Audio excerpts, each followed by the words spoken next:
دا د خلکو ځان له یو کار کتلی دغه اسامبلۍ کې ناست دي او ځان نه عیش کوي موږ خلک تباه برباد کړو موږ د خلکو دا پیسې د کم ځای ته ورکړو دا باغونه اخیستي دا سړي راغلي زموږ نه بچي بوځي که څه بوځي چې تاسو د الله لارې کوڅې بندې کړې ځان له هر سړي خالي نظم راښ کړی دی تاسو د الله نه یاره نه کېږي دا غریب مخلوق به څه کوي د دوه واړه بچي دي او دا په ثابت کال کې دا قرض او یو ځای بل ځای قرضې مرضې کوو هغه به دې ورځ باندې دا چلونه موږ ته جوړ شي که نه سیاست باندې د اور ولګي خو دا لاره دې کولاو که چې موږ خپل کار کوو ځان نه دا راته ووایه چې ستاسو فروټ چې دي هغه دا وخت لوډ شوي دي او د روډ د بندېدو د وجې نه ستاسو څومره نقصان کېږي دا وخت دا هر سړي کېږي دا د چا د 15 روپیو یو وغاړی 3-4 लाख روپۍ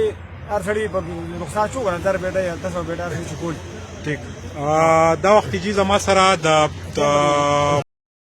فروټ کم سپلایر چې دی اماني روم باچا هغه موجود دی باچا صاحب دا راته ووایه چې څومره دا وخت مونږ ګورو چې نقصانات کېږي څومره ګاډي وځي تاسو ته څه فکر دي د سواد په لحاظ سره چې زه ووایم چې تقریبا د 4 ارب روپو که دا لارې کولاو نه شوې نو دا د 4 ارب روپو د سواد د خلکو تاوان دی د یوې ورځې صرف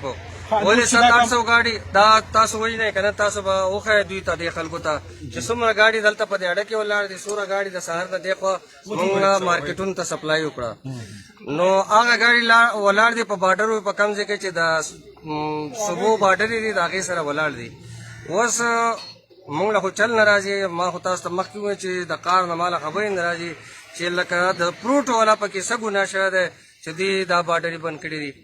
باډرې د کولاو کې که نه کولاو ستاسو سره اوس چونکې دلته ستاسو د کاروبار اثر رسوخ دي دا وخت څومره ګاډي تیار دي د ګوجراوالې پنډۍ کراچۍ او د دې منډاهو دپاره زما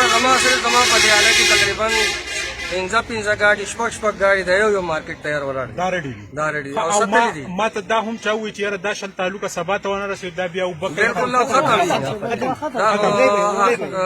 د فصل اخیرنۍ د دې قسم فصل اخیرنۍ کارونه دي نو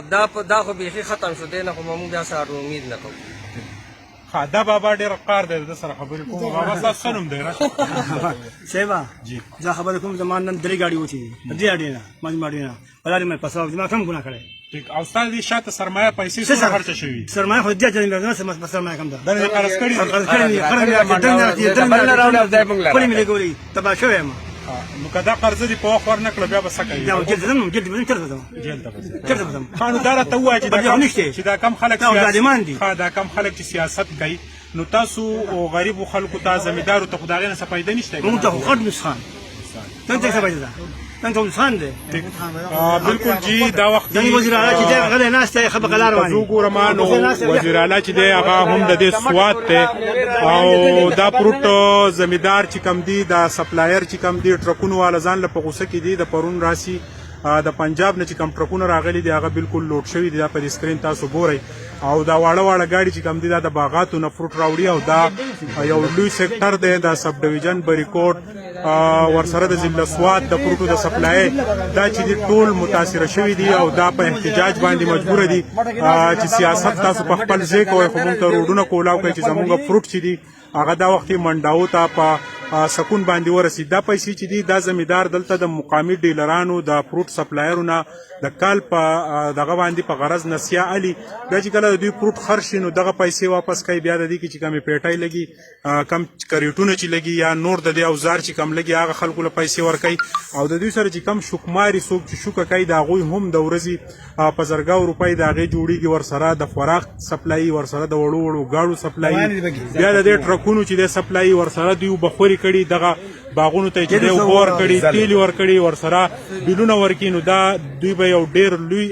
چې دی نقصان عمومي د دې احتجاج سره آلریډي په ملک کې بېتحاشا مهنګایي ده او که دا غریبانان خلک هم دغه شانتي په دې ځای سټاپ پاتې شو نو دا به د ملک دپاره ډېره زیاته چې دی خطرناکه خبره یې ولې چې زمیندار یو لوی سیکټر دی او دوی ته د ملا اډوکې ویلی کېږي او د زمیندارو سره دا وخت دا ظلم کېږي د دې زمیندارو زما نه دی خیال چې د دوی خواله څوک د صوبایي اسمبلی ممبر راغلی یا څوک وزیر راغلی یا د دوی خواله د دې حواله باندې دلته د انتظامیې څوک راغلي چې یاره موږ ستاسو ګاډو ته تحفظ ورکړو او ستاسو ګاډي چې دي منډاو ته ورسو نو دا یو تشویشناک عمل دی او د